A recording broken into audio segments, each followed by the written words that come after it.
Ruling MLAs who are currently camping in the national capital yesterday met with Union Defence Minister Rajnath Singh and discussed the current situation in the state, wherein they praised for bringing an early solution to the ongoing crisis in Manipur.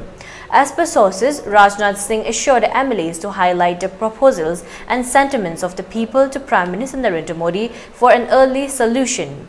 Sources said that the ruling MLAs called on Union Defence Minister Rajnath Singh at around 1 p.m. yesterday, during which they presented a detailed account of the ongoing situation in Manipur, root causes including porous international border leading to unchecked infiltrations of illegal immigrants, illegal poppy cultivations in the hill areas of the state, along with the associated deforestations and its impact on the environment.